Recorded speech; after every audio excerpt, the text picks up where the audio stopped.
A law enforcement podcast that's tackling critical policing and social justice issues and provides insights into the daily realities of policing with your host, Chief Virgil Green.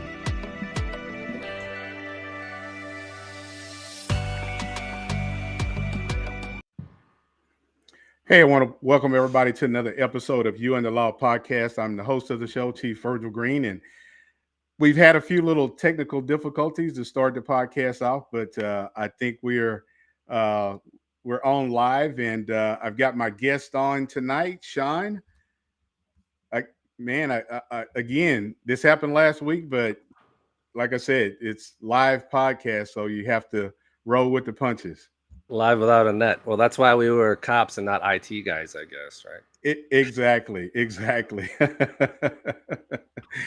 Well, hey, Sean, it is definitely a pleasure to finally meet you in person through the podcast, to get you on to talk about your law enforcement career, your military career, your what you're doing in leadership, and whether it's in law enforcement or outside of law enforcement. So tell our listeners about you, and I have to say, Sean, you know, you're a celebrity, man, because when I think of Providence, you know, we spoke the first time we spoke.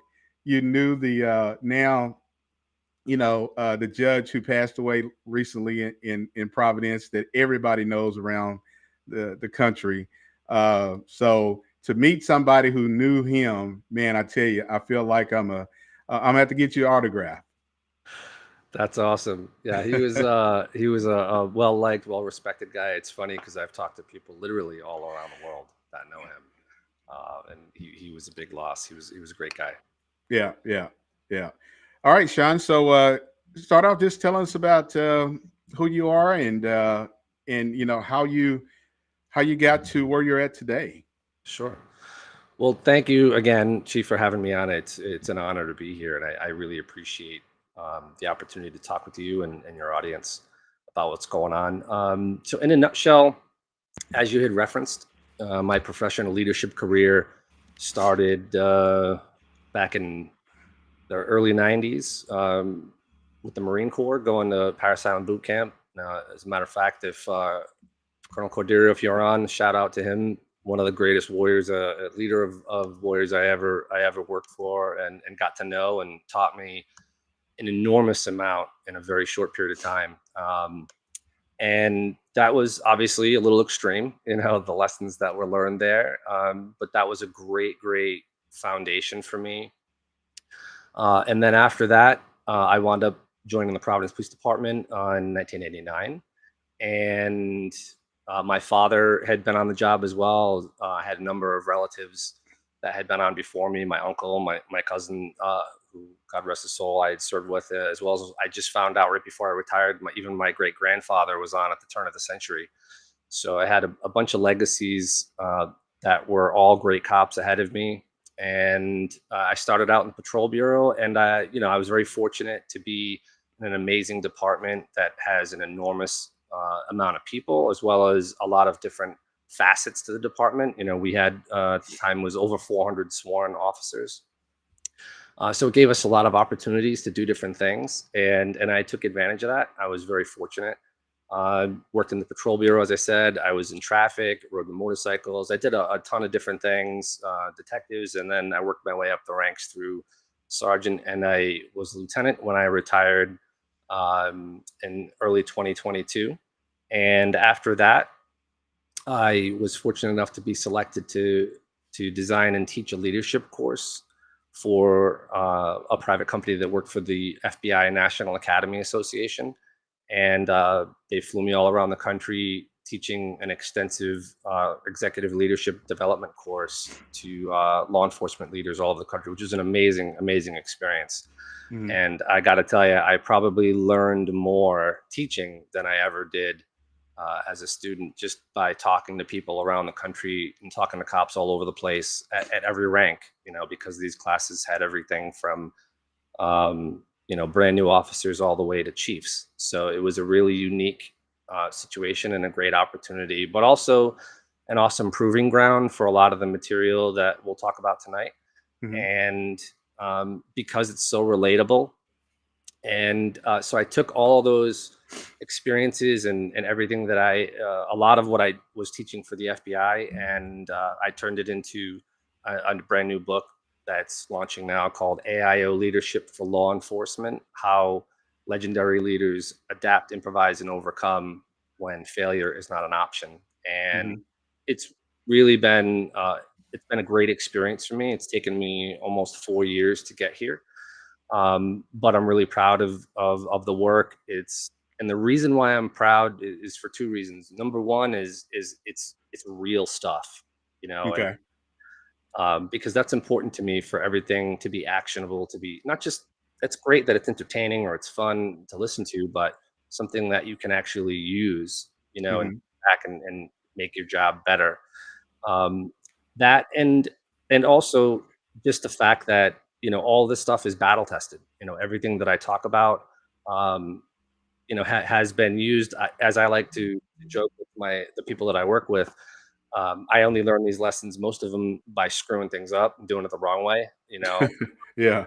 Which is kind of half of the reason why I'm so passionate about what I'm doing now, and appreciating this opportunity to be here with you, is because I want to pay it forward to the next generation.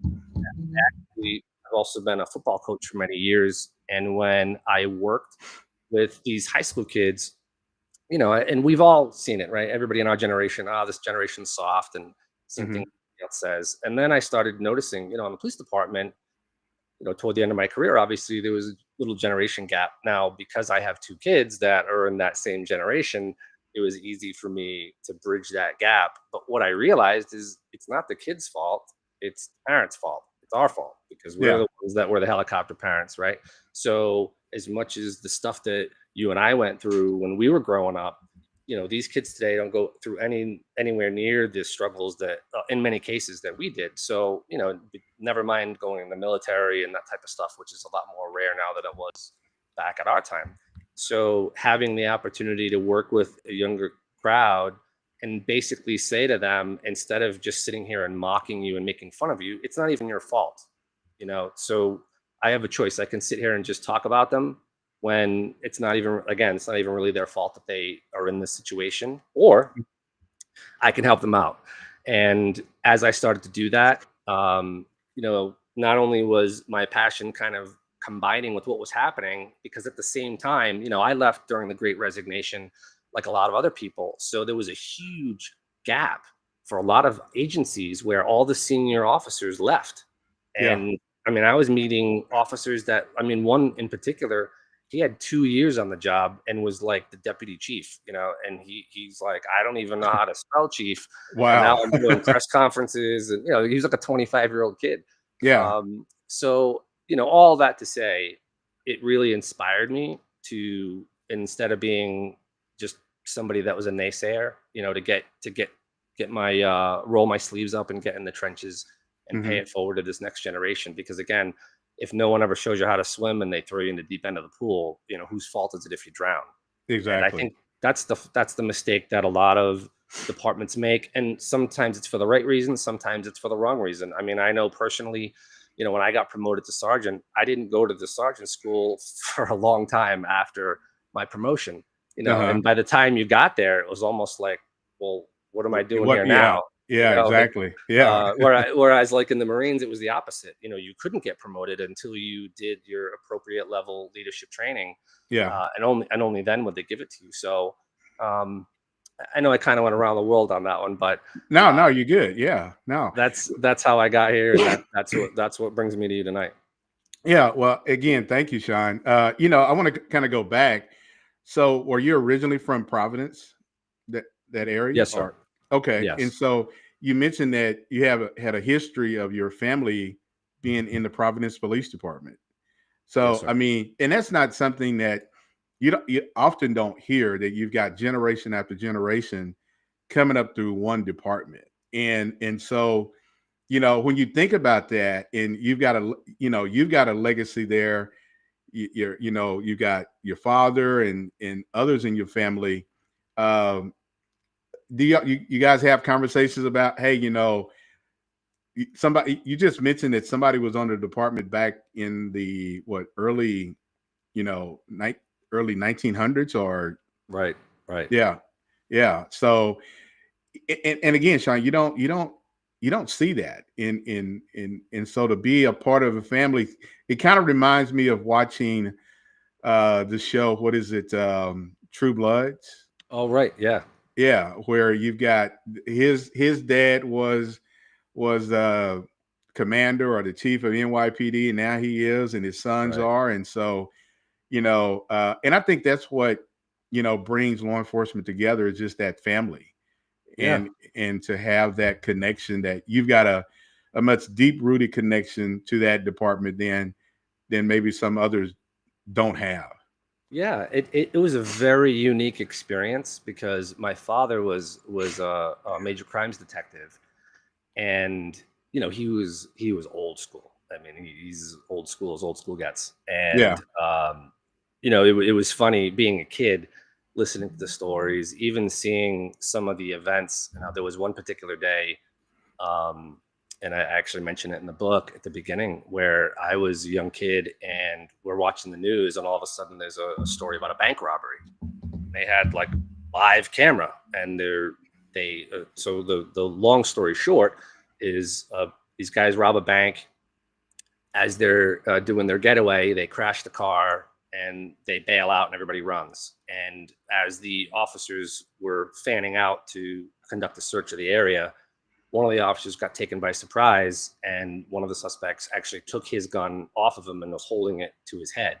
oh So that's wow, where the video begins. And I was able to find it through the cameraman. Funny enough, found me years later and gave me a link to the video on YouTube. hmm And so there's a whole thing where it turns into a shootout. The bad guy gets killed. The cop luckily only gets winged in the hand. But in the midst of this, I see my father run in, like right as all the bullets are flying, and he's shooting, and he's dragging the cop out of the car. And I mean, I'm a kid. This is crazy. It's like yeah, watching this wild event. yeah, So it really, and living in a house where, I remember my father used to say to me, cops, we lock people up. Like you lock up bad guys. And yeah, he was, when I say old school, that's what I meant. Even to the point that I remember being a kid, being in the station with him one day, and the former chief, way before my time, is walking through the station. And my father and his partner were legendary guys, highly decorated. Their names have been all over everything. They have documentaries on TV shows and everything. oh wow, And so my father's partner taps me on the shoulder. I'm like 12, 13 years old. And it's like a Saturday morning, and the chief's walking through. He goes, "See what I tell you, kid?" He goes, "No handcuffs." The chief had the little administrative, 9 millimeter yeah, thing, and no radio. And yeah. he's smoking a cigar, and he turns around and he looks at it. He tells him to screw himself. He tells my father to screw himself. And then whoever you are, screw you too. Like a kid. And I just like, but that Oh was the wow, way it was back then, yeah, and I don't think yeah. I would see that happening this, No, you would in this not. time. Yeah. But and then my cousin was a much younger guy. Eddie Malloy is God rest his soul, is amazing guy, and incredible, one of the best street cops I ever hmm knew. So as a teenager, he would take me on ride-alongs, and I mean, it was like cops times 1,000 to be able hmm to be in the car. As I don't think we ever really got into any car chases, but just going to a call fast, and they would be foot chases, and it was just wild stuff. This is back in the late '80s, early '90s, hmm when crime everywhere was out of It was pretty control. bad. And Yeah. but it was funny because guys like him, that was fun. That Yeah. was, and I was very fortunate. I feel the same way. I was very fortunate to get on kind of at the tail end of that, and it really shaped my experience. The post that I took when I first got it was in a very violent area. It was in an urban section of the city, and hadn't had an Mhm. officer there for months. Oh And I think wow. in my first 2 weeks, I think I had like 10 shootings, like on my post, not in the Wow. district, on my post, because it was like the Wild West. It had just Yeah. been so out of control. hmm So that provided some really unique opportunities, Yeah. to get out there and learn what policing is all about. Yeah. And learn a lot of different things that served me well as I got older, and a little longer in the tooth, as it were. Yeah, man. I tell you, you definitely have um, a very interesting story to tell about your family, about yourself, and about being a police officer at the Providence Police Department, and just your military career. I mean, one of the things that, and as we're going to be talking tonight about your book and the 11 fatal flaws of leadership, you mentioned something a while ago that and I think this is a problem that I see in law enforcement. Um, you mentioned that in the military, you're not going to get promoted until you have shown that you have mastered that skill to be promoted to a master sergeant or whatever rank it may be. But in law enforcement, you can get, like you mentioned, you can get promoted to a sergeant, and it may be months, it may be a year or so before you get to some kind of real formal sergeant training. And I want to get your opinion on this because you talk to a lot of people around the country. How do you feel about that? Because in my position as being a police chief, you always want to put people in the best position that they can be. And if you put people in a position just because, hey, we don't have a sergeant and I'm promoting some people and they don't have any real formal understanding of what that position is, because, and as you know, Sean, uh, sergeants are a very critical piece of any police department. And you got Amen. young rookies who are looking up to these men and women. And that's kind of where I know I've seen some of the issues that we've had in policing starts at that level. Absolutely. I mean, back to what I mentioned earlier, when I got on, I had a group of guys that I worked with and girls that I think most of them had 15 to 20 years on the job, Hmm. and then fast forward to when I became a sergeant and then became a lieutenant. I mean, I had entire districts where the senior person had 2 years on, Oh, where wow. it literally was the blind leading the blind. Yeah. And so that's a great question. And to answer your question, I think there are a couple of issues. The first issue is, and this isn't just for policing, it's in any profession. Typically, the way that people get promoted is they're high performers, right? Yeah. They're good at their job. The problem, as we all know, is being good at your job doesn't automatically mean you're going to be a good leader. Exactly. And that's what I would try to explain to people is you were the guy or the girl that was doing it. Now you're the guy or the girl that's leading the people doing it, which is a Hmm. totally different skill set. And I think there's not enough attention paid to those skills. Hmm. If you go out and grab 100 guns a year, yeah, you're a super cop. Does that mean you're going to make a great sergeant? Maybe, maybe not. Yeah. And vice versa. We saw. I'm sure you had the same in your career. We had a lot of guys that would have been amazing sergeants, but because they didn't want to go back to the night shift, or they had a spouse that had a schedule change. You know what I mean? Like for whatever reason, they just never got promoted. They could have, they should have, they would have. Hmm. Um, but now, as we're in this situation, when you figure, and this is when I started teaching with the FBI, as I'm traveling the country, I'm talking to chiefs and majors and captains and all these inspectors everywhere, and they're like, Sean, we're dying. Like first of all, Yeah. nobody wants to be a cop. Yeah. Second of all, the ones that do, and we start talking about military experience and college. If you got military and college and all those things, you're probably not looking at a police department right now, for the most Exactly. part. So that's one of the biggest things is how do you attract the right people? And what I think, as I talk to people as I travel, I think what they're also not acknowledging is that the younger generation is different. And what I mean by that is I've had people tell me to my face, if I don't feel like my department is investing in me, if they're sending me to training, if they're not doing those types of things to help me grow or showing me how I can advance my career, I'm Hmm. out of here. Because Yeah. if you don't care about me, I don't care about you. Yeah. And you can say what you want about that mindset, but you can't argue with the logic. That's for sure. Yeah. And go ahead. Yeah. I'm sorry.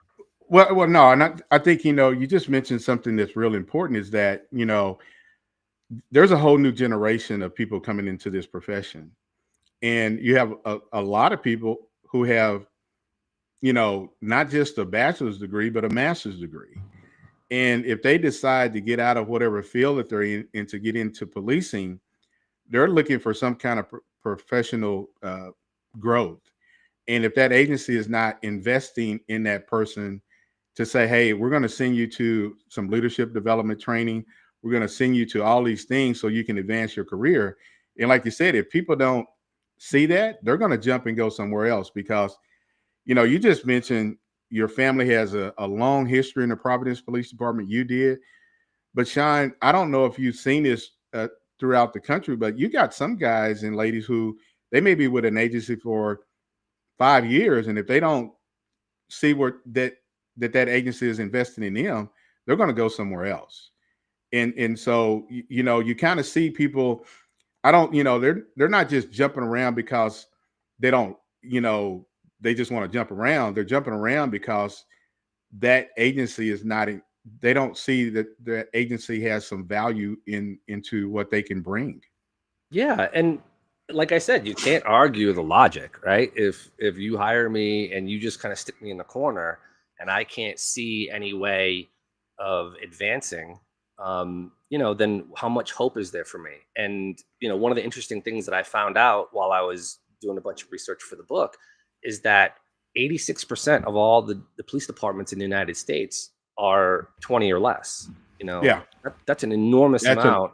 It is. I think even a significant portion of those are 10 or less. So when you figure if you've got 10 people, and I remember teaching a class, and there was a chief who had been on the job 50 years, and he had one of his sergeants with him. And I remembered saying something to the sergeant at one point, and he made a joke and pointed to the chief and was like, if this guy ever leaves, like maybe we can all get promoted, but because of the department is so small that nobody can advance until somebody goes. So, if you're in a place that it doesn't really appear that they're investing in you, you don't really see any opportunity to advance.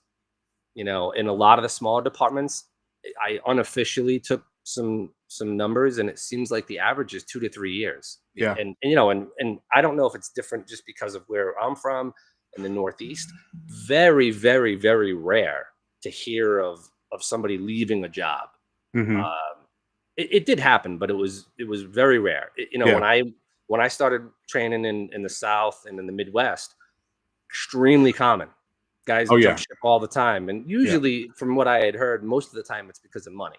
Like they'll go from this department to that sheriff's office because it's $10,000 more. Take home car, whatever perk they're looking for. So at least they're leveling up, and that's hard. That's something that's a little different to defend. But like I used to say to these chiefs, the part that they were having a difficult time wrapping their head around was they refused to, well, I like to say it as meeting the generation halfway. And what I mean by that is a perfect example, that same 50-year chief, right? So at one point I was teaching a segment about communication, and only because I had been through it, I had mentioned about what if somebody asks you why, right? So you're the sergeant, you have roll call, and you address one of the officers and say, hey, go by 52 Main Street, and tag the car that's parked out in front, right? And if the officer says, why? And so I literally said that, and the chief sounds like an old Chevy trying to start. Right? But it was perfect because that's exactly the point I was trying to make. Is people that are in that generation see someone asking why as disrespect, whereas the kids don't. They just generally want to know. And so I said to the chief, I said, listen, so if you say to that young officer, hey, the woman that lives in that house, gets picked up to go to dialysis, and somebody keeps parking and blocking her driveway so the bus can't pick her up, don't you think that's going to make that officer feel a little better about being sent on this errand, like going to pick up a coffee? And he looked at me, and so I said to the chief, I'm not saying you're wrong, I get it. I said, but having, in his defense, there's also a difference in tone, right? If Exactly. I say, hey, why? That's different than why. Two totally different responses, and I said, I'm not defending the second one, but just because somebody asks doesn't make it bad.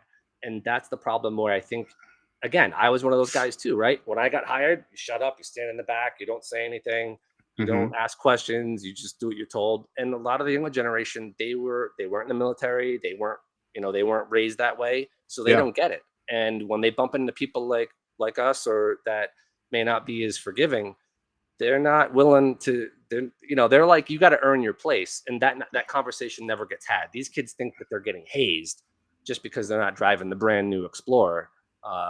You know, and I try telling them, you can't equate, you know, getting stuffed in a locker is not the same thing as being respectful of the senior man. Because as one of them that trained me used to say, you know, these boots that I'm wearing right now have more time on the street than you do, kid. So why don't you Yeah. shut up and get in the back? You know? Yeah, exactly. Hey, Sean, I want to remind those who are just now tuning into the podcast. Again, thank you for tuning in. If you're listening or watching on YouTube or Facebook or LinkedIn, definitely thank you for tuning in to tonight's topic. And with my guest, Sean, who is you know, you're an author now, right? Yes, You got sir. this book out, yeah. Believe So, it? Yeah. yeah, and so we're going to be tonight. We're talking about the 11 fatal flaws of leadership. And so, Sean, just kind of talk about what inspired you to write this book, and what are some of the things that's in the book that you hope people will walk away from.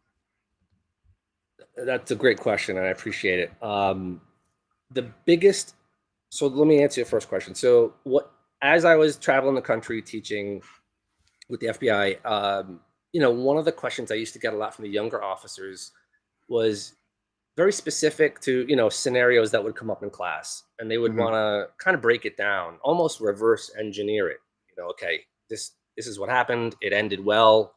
What can I learn from that I can take with me? So it really motivated me, and I spent over 2 years studying hundreds and hundreds of cases, probably thousands of leadership failures across every domain, not just Mhm. police work. And Okay. when and my point in doing that was to try to see, are there common threads, are there common denominators to when things go wrong? Mhm. And what I found, and this is just my personal opinion, is based on everything, when I put it all together, there were 11 different categories that all of these failures seem to fall into. And that's what I refer to as the 11 fatal flaws of leadership.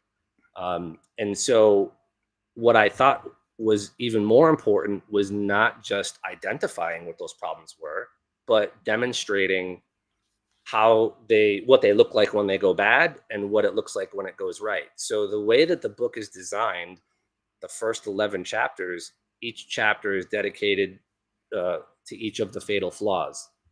And in each chapter has a minimum of two stories. The first one is the law enforcement leadership failure. Mhm. And I picked very well-known cases that are very high profile that people would know and recognize. And then in the same chapter is also an A.I.O leadership success story where somebody in a similar situation was able to utilize the things that I'm talking about. And to me, that's why I mentioned earlier, it was really, really important to make this actionable. And I was fortunate enough to have Pete Gaynor do the forward, and you know, and he mentions that like this is like a field guide. It's something that you put in your bag, and you know, not that you would use it in the heat of the moment, but you know, Yeah. certainly reference it. And that was how I designed it. Was I wanted it to be a tool. I wanted it to be a practical guide. The same way when you go to the doctor and they have a question, they pull out their book and they look and they find the answer. Mhm. Because we don't have a lot of that. You know, we have a lot of platitudes, we have a lot of research, but I wanted to bridge the gap. You know, sure, do I have a master's degree? I'm a college professor, all those things, great. Yeah. But, you know, as I used to say, when I got introduced, I'd look around, you know, I'd be standing there in a suit, of course, teach for the FBI, and they introduce me and I would just stare at everybody. And they, you know, class starts, so they're all looking around and like, all right. And then it's that awkward silence. Yeah. And I would say, I know what you're thinking. Who the fuck is this guy? What the fuck is he gonna say? And I Yeah. swore on purpose Yeah. because I wanted half the To class would break look that. around and go, "Oh shit, what is he saying?" You know. But Yeah. Yeah. and then the other half would lean back in their chair and smile and be Yeah. like, "All right, I can deal with this guy." You know, Yeah. because I've been on those seats, and that's exactly what I would follow it with. To say, Yeah. you know, I was an officer for 23 years. I sat in those chairs for many, many, many moons, and you know what?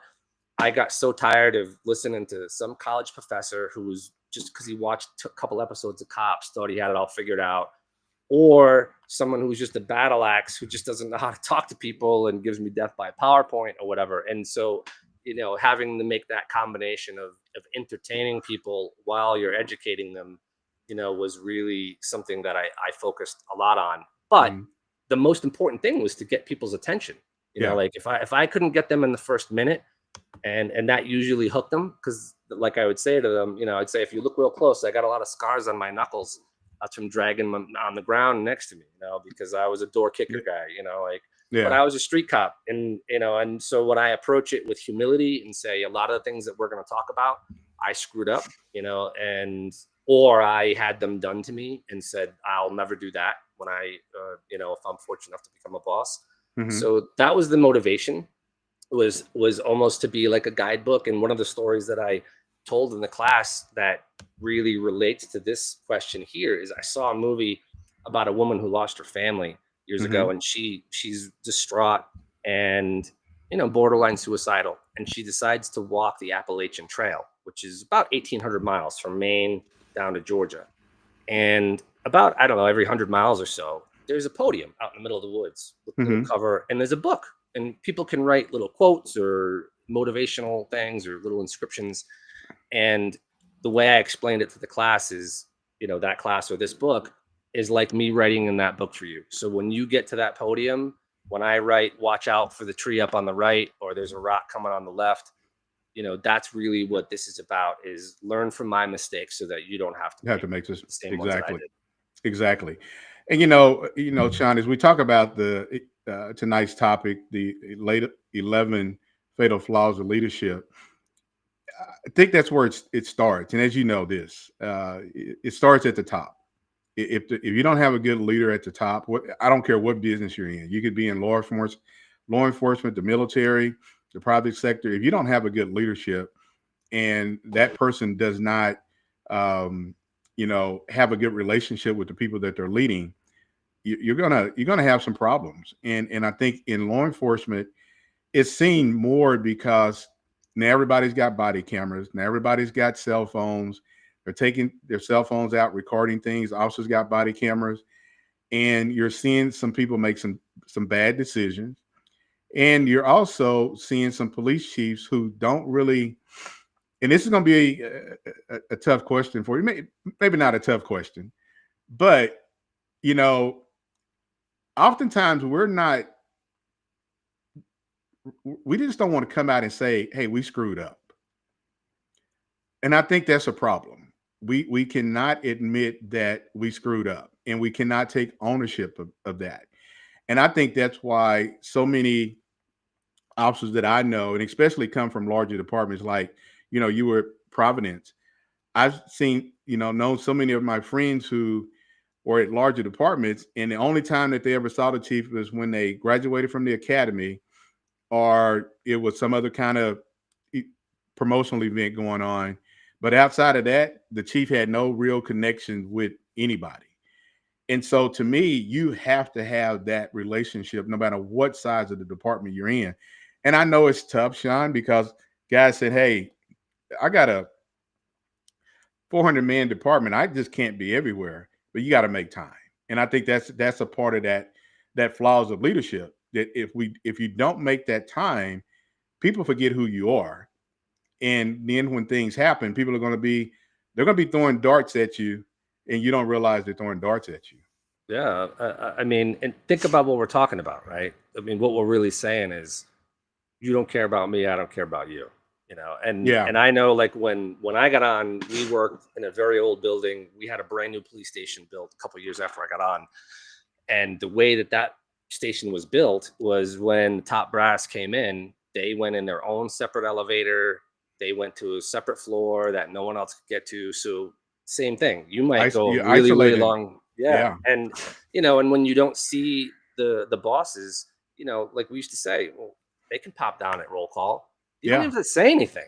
Just be there. Just say hi, like, let people know. And then get to know your team, because I remember watching bosses bump into guys. I mean, there was one vivid memory I have of being with my guys, and there's actually a couple of sins happened at once. We're on an elevator, and two bosses are talking about this guy, which obviously you should never be doing in front of other people. And especially when the fucking guy you're talking about's right there. They didn't even know he was the guy. Wow. They didn't know him, Wow. And he's looking at me, and Are I'm you like, serious? And I'm like, just don't, please. Yeah. because he wanted to say something, and I'm like, I'll address it, just don't, not right now. And luckily, he left it alone. But So it, it, were you a sergeant or lieutenant when that I was a happened? sergeant, yeah. Oh, wow. Wow. So but the point being is, and I used to say to my guys, the sergeants, when I became a lieutenant, listen, I'm not going to lie to you. There are a lot of people here, and especially we had substations. So in all kinds of different divisions, different schedules, like everybody else. So, you Yeah. could, depending on the person, you could go months, sometimes years without bumping into certain individuals, Oh, in yeah. a place my size. Yeah. So if I tell people there's nothing wrong with helping yourself out, right? So if I met a brand new officer and I was introduced to them, and I talked to them for a few minutes, and they said, "Oh, my name's you know Kathy, and I'm brand new, and I really love fishing," or whatever it is, I would, or they talk about their kids. I would put it in my phone when I save their phone number and put a Mhm. note. And people are like, "Well, isn't that kind of disingenuous?" Well, what if it's 2 years ago, 2 years until I see her again? Is it Yeah. really? Because at the end of the day, you know what? What matters is when I walk up to her and say, "Hey, how did you go fishing last week?" or what? And they go, "How did you remember?" Like, Yeah. I remember that too. I Yeah. remember Yeah. being the young guy, and you go, "My God!" Like, they even knew my name. Never mind, they knew something about the last conversation that we had. And so, Exactly. I'm not saying that you need to keep notes, but I'm just saying the fact that you make it a point Well, to get to know your people. well, and Sean, you make it personal. That becomes personal, and I think that's what's missing and has been missing in law enforcement in this generation. Is that, as you mentioned, you've got the old school policing where it's just like, I don't care who you are, you're just supposed to show up and you're supposed to do your 8 hours or 10 hours or 12 hours and take your butt home. I don't need to get to know, I don't need to know that your wife is getting ready to have a baby, or I don't need to know this, I didn't need to know that. But that's where, to me, the disconnect has happened. And it's not with all departments, but definitely probably with the majority of, especially major city departments, where you just don't have that connection with the troops that you're that and those people look up to you. And I think that's what people fail to realize. And and Sean, I've been at ICP and all these other conferences, man, and it's almost like if you're not a major city chief, you're not supposed to talk to me. If you're at a mid-sized city chief, eh, but unless you're friends with somebody, there's still, with even in our organization, especially being a police chief, you got some people who feel like, oh man, you work over there? Okay. Man, I got a 1,000-man police department. I'm at a major city. And I think that's where, because there's been this separation, Sean, from major city chiefs to mid-sized city chiefs and then small city chiefs, and then you got the rural chiefs. So the one thing that I remember, a good friend of mine who was the first black police chief in the history of Oklahoma City, M.T. Berry, he said, Chief, no matter what size of the department you're at, that title says chief. Nobody can take that away from you. I don't care if you're with Oklahoma City Police and it's a 1,000-man police department, or you over here with a small rural agency with 10 officers, you're still a chief.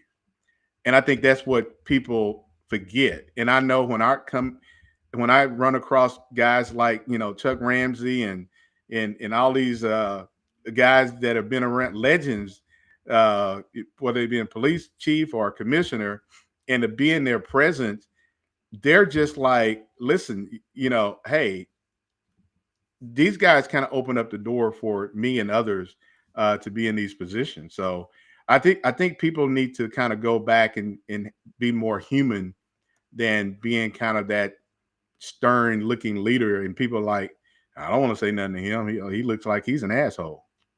Exactly. And I think the biggest issue with that is people just, and that's what I talk about quite a bit in the book, is awareness and perspective. Like, remember what you were like. Remember when you saw your chief, of how you felt. It was like you were meeting God, Yeah. I mean, so if that person, even if they just smiled at you or said hi, that was a big deal, like, Yeah. you feel like a little girl, like, oh, the chief said hi, like, as opposed to the opposite, so Yeah. when I would see guys become bosses, and then we'd be walking down the hallway talking, and I'd be like, hey, hey, hey, and they would look at me, and they're just walking by everybody, and I'm like, Hmm. no, you still keep saying hi. Like Yeah, these are the people that work for you. So, don't forget where you came from. And I think exactly. a lot of that, and I talk about in the book too, is I'm sure that the term might be a little different around the country, but for us, I talk about heavy sleeves, heavy Uh-huh. sleeves, or heavy collars, right? As soon as you get promoted, then all of a sudden, just give me 1 second. Sorry, one of my cables here came undone. Okay.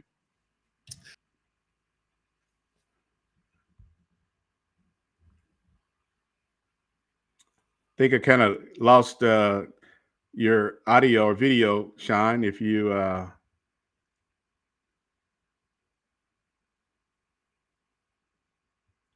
just hang tight, everybody. I think Sean is trying to get some things reconnected. So um, let me get him and bring him back on. He'll join us back. But tonight's podcast is we're talking about the 11 fatal flaws of leadership. And really, this leadership is not just about uh, police leadership; it's about any kind of leadership. But for both of us, being in this profession of policing, it is all about the leadership of policing. And I think that's what is missing and has been missing, as me and Sean has been talking about, is the leadership within so many police departments from around the country, and that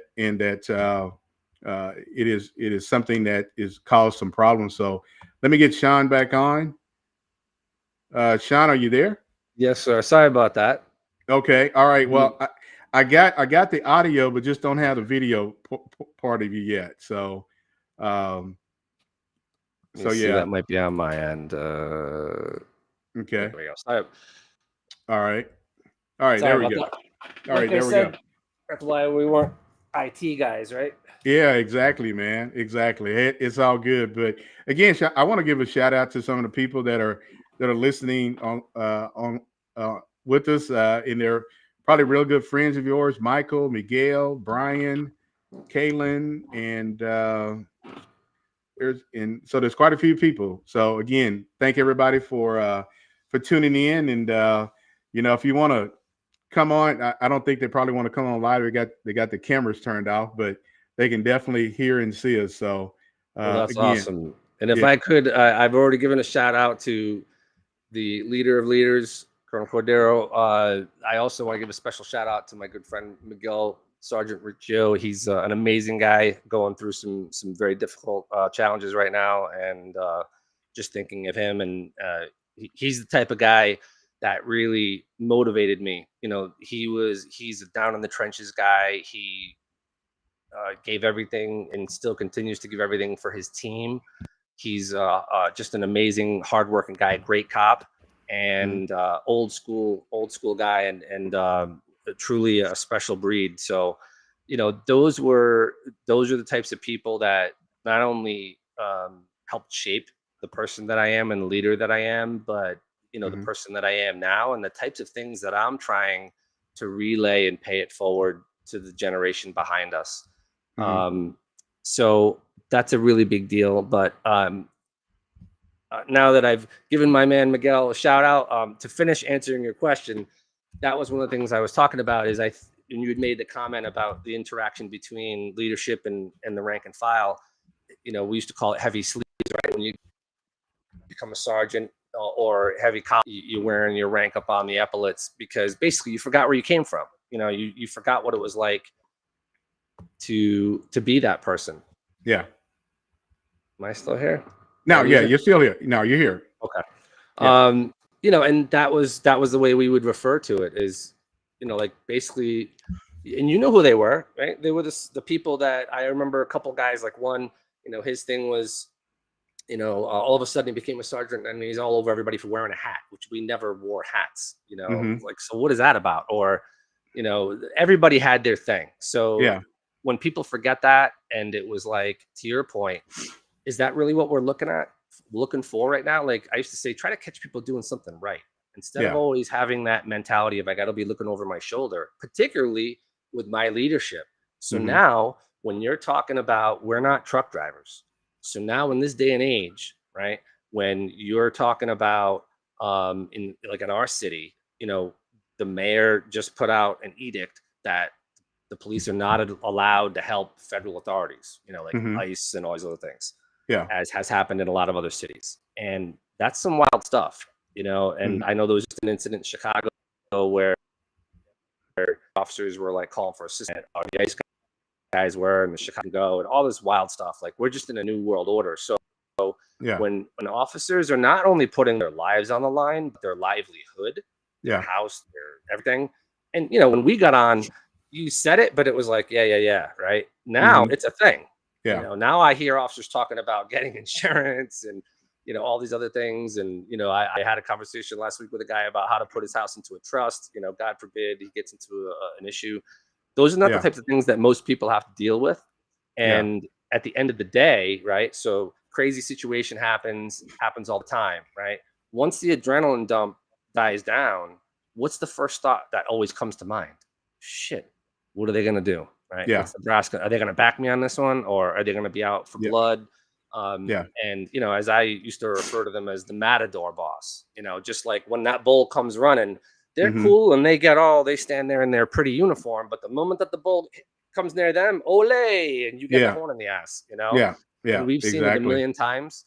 And it's really, really difficult to Yeah. gain trust with people when you're serving them up, Yeah. and it's what makes it even more unfortunate is sometimes when you see the way people change, particularly as they go higher in rank.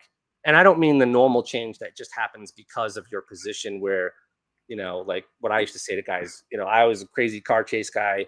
And as a boss, I had to change my position because it's not just me having fun anymore. Now I have to worry about people getting hurt and all that other stuff. Yeah. Whereas it's different than if it's a political thing, right? Yeah. And that's Yeah. where I think everybody's a little more edgy these days because they've seen what's going on around the Hmm. country. And who wants to risk your life and then assuming that you make it home, you may not have a home, or all your livelihood. Exactly. And it's a really big deal. So I don't think there's enough conversation about that. When Yeah. people are like, how do you do that? It's like magic. And I'm like, you know what? It actually isn't. You want to No. build trust? Talk to your people. It Exactly. doesn't You're have to right. be epic. You know what? Yeah. If we watch and see who's got their hands in their pocket and who's grabbing the clutch in their pants, how about noticing that one of your officers, has a fishing rod in his pickup truck every time? Yeah. So obviously he's fishing, or she's a surfer, or whatever it is. Like Yeah. find those, or they have a sticker on their locker that says Boston Red Sox, or whatever it is. Like Yeah. find a common bond, find a way to make a connection with that individual. Because as the quote goes, nobody cares how much you know until they know how much you care. Exactly. And I And think, it's a big deal. and I think that's really important, Sean. People need to know how much you care. And throughout my career as being a police chief, one of the things I've always tried to do is just connect with the people, the patrol officers, the sergeants, who, whatever rank we have, connecting with them and just being just a normal person, because everybody knows you're the police chief. That's everybody sees when you put on the uniform, you got all the stars and all that. That's cool and everything, but connecting with people. And one of the things that I've done, and I've talked to some police chiefs, and they're like, man, there's no way I would be doing stuff like that. Come on, I mean, I'm talking about saying, hey, you know what? I like putting some ribs on the grill and smoking some ribs and some chicken, and I'll bring it up to the department on a weekend, and hey, let's have a it's not a cookout, but hey, let's fire up the grill and put some hamburger buns, or put some hamburgers, some brats on, and just have a different atmosphere. And I think that goes a long way. And I've done that, and people will say, "Oh man, I've never had my chief cook for me. I never had my sheriff cook for me," or something like that, And because you're just being a person, and I Yeah, think that's what's missing. And and absolutely.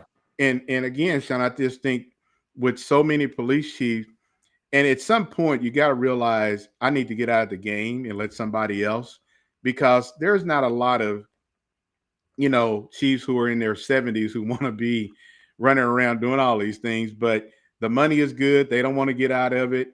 People believe in them, and that's why they're leading some of the departments. And it's good. But Sean, I want to kind of go back to something real quick. you mentioned, you know, I've seen people who get promoted and they have no idea what they're doing. Or you have people who are saying, I want to put this person in a commander's position, and they're coming from a sergeant. Well, how do you know that that person is going to be able to function in that position, whether it's a lieutenant or a commander's position, if you haven't really seen what kind of leadership skills that person has? And I think that's the piece that's missing. If you could kind of speak on that and how that may be, that's maybe a part of the 11 fatal flaws of leadership in your book. Yeah, for sure. Because that's, we kind of, it's almost like a foregone conclusion. Like we're talking about the promotion, but we're not talking about what led to the promotion. Yeah. So, I know in my department, because of the size of it, we had a different type of testing program, a promotion guidelines. And, I know the new thing now is the testing centers and all that, which are fantastic. The problem is they're expensive. They take a Yeah. little longer. But, when I traveled the country, I would talk to these high ranking officers, and every single one of them I asked, what's your leadership pipeline? And they would just stare at me like a deer in the headlights. And I'm well, how do you identify? How do you know? Like, how is anybody looking? How do you recognize? And they all know, because it's the same way it's always been, right? They look at stats. You make 100 gun grabs, you're a rock star, you're a sergeant, right? And they were people that were amazing street cops, and they weren't good bosses, and vice versa. Yeah.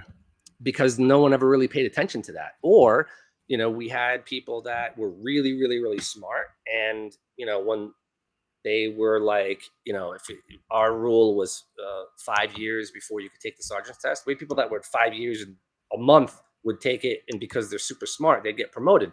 5 years, like you can just about find your ass with both hands in a phone booth. Like you don't know police work, and you certainly aren't in a position to show up at a call and start telling a 20, 30-year veteran what needs to happen. Yeah.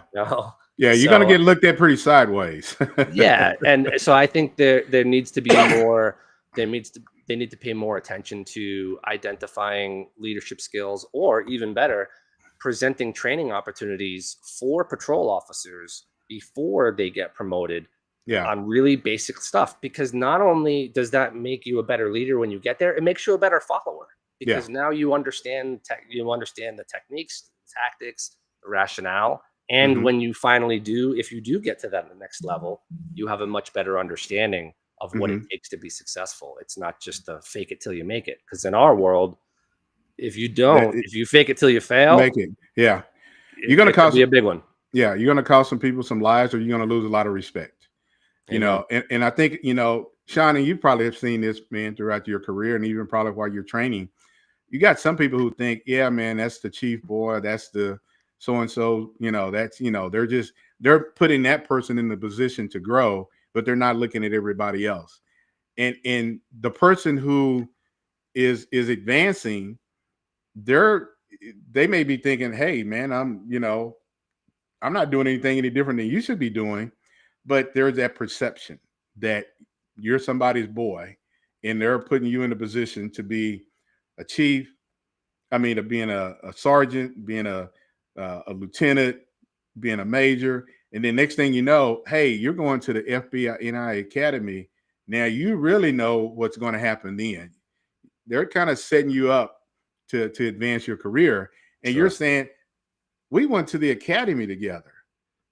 So what are you doing? And so I think we have a lot of internal issues within our own organizations, because there's this, it's kind of like, if you're not in the clique, hey, you're gonna be left out. Well, the problem is you're 100% right, and I agree with you wholeheartedly. The problem is a lot of chiefs and a lot of bosses, as much as they may not appreciate it, they love what it does for them. And I've worked, I'm sure these bosses too, where as much as maybe that wouldn't be the first way that they really want it, they would rather do it that way, because at the end of the day, if you know that you need to be on the A team to get promoted, to go to the FBI Academy, to get taken care of, then the message is clear. do what we do what we want you to do, You do. Yeah. and then you can be part of our team. Mm-hmm. I think the issue, and I'm only speaking from my own personal experience, the problem is there was no loyalty there. So Yeah. people would find out the hard way that you would be part of that team, and they were just being used, for whatever they could do for that boss at that time. Mm-hmm. And then when something bad happened, they would be all alone and didn't realize that they didn't have any friends after all. Yeah. And but what's more pervasive is it creates a cancer in the agency, because you know I've seen it where when that's the case, if you know that no matter what you do, you're Mm-hmm. not getting promoted, that everybody who's connected is going to get promoted. Yeah. What's your attitude like? How are Yeah.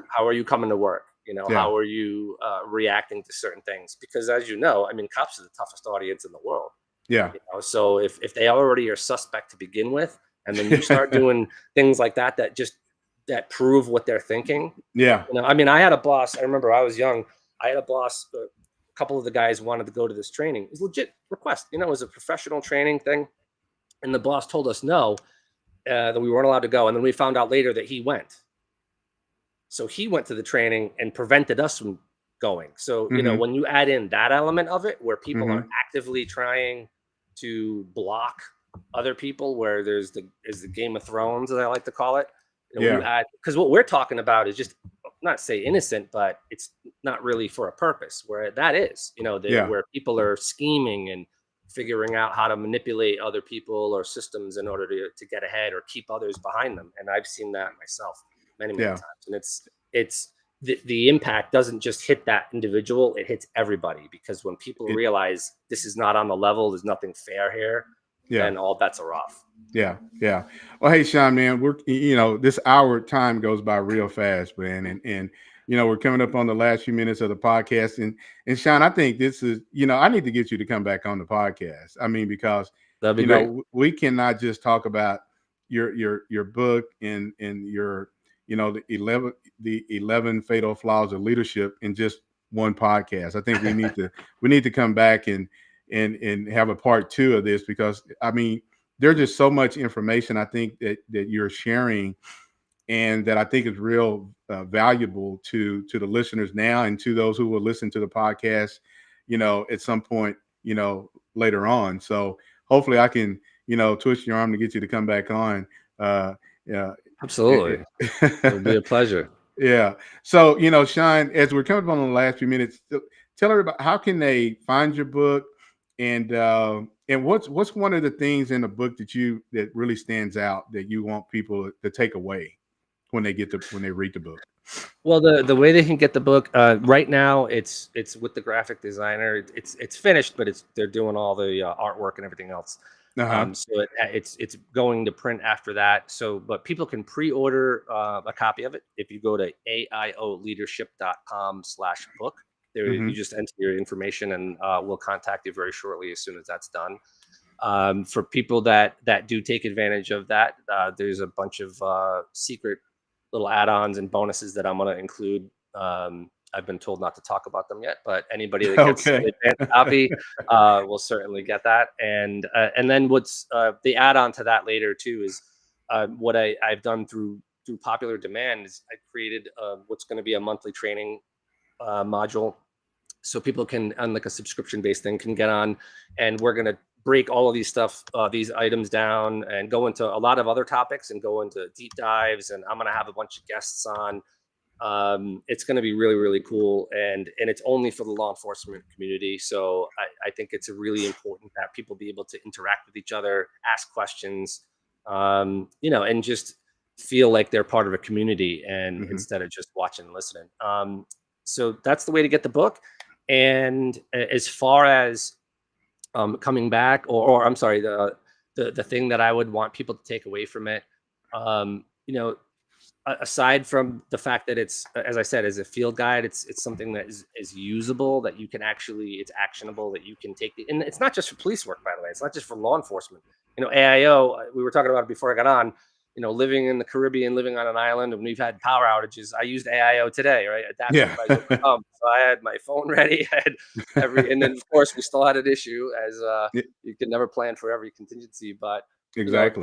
that's what I would like people to take away is that mindset. It applies to parenting. It applies to your own life. That's where this came from. And I just took it to work and applied it there and really had a lot of success because I realized, I'm not a smart guy. So I can only 3 letters is easy for me to remember, and adapt. Okay, I can do that, and so it's, adapting through, and we can talk a lot more. I would love to come back and talk about it more, but, adapt through awareness, improvise through introspection and coming up with options, and then overcome just through objective correction. And that's the part that people find the hardest is, and I use the easy example of being a football coach. You play a game, you watch the film.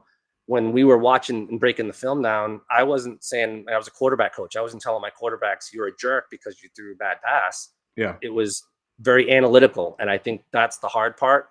You mentioned it earlier, body worn cameras, and no one wants to admit they're wrong. Yeah. I don't think people understand the amount of credibility you can earn by saying that. Yeah, exactly. But really obviously important. that's a whole nother conversation. Yeah. But this has really been a lot of fun, and I would love to continue talking with those things because we've really only scratched the surface, and this has been a great experience. I really appreciate it.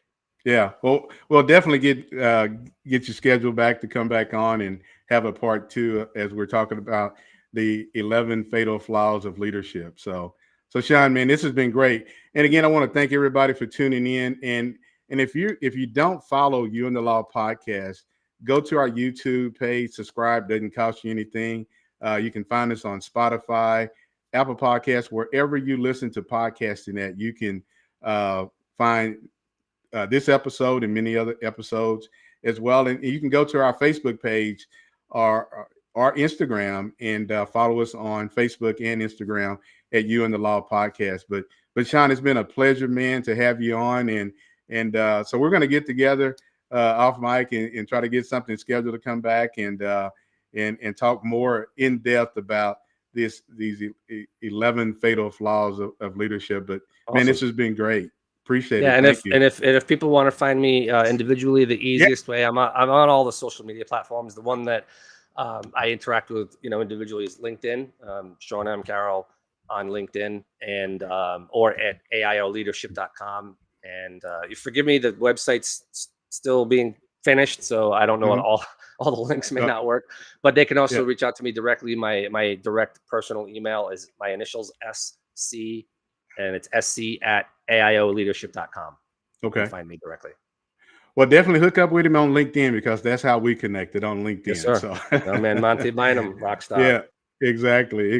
And that's another guy who is all over leadership. So again, Sean, appreciate it. Thank you. Devil Dog. Again, yeah, exactly. Another Marine. Yeah. Hey, everybody. Again, want to thank you for tuning in to this night's topic about the 11 fatal flaws of police leadership. And make sure you tune in next Thursday for another episode of You and the Law podcast. Now, tonight we came on at 5, but next week we'll be back at our regular time at 6 p.m. Central Standard Time. So make sure you tune in. And again, go to our Facebook page, YouTube page. You can follow us on LinkedIn at You and the Law on LinkedIn. But again, Sean, thank you. And thank everybody who tuned in tonight. And we'll see you again next Thursday right here on You and the Law podcast.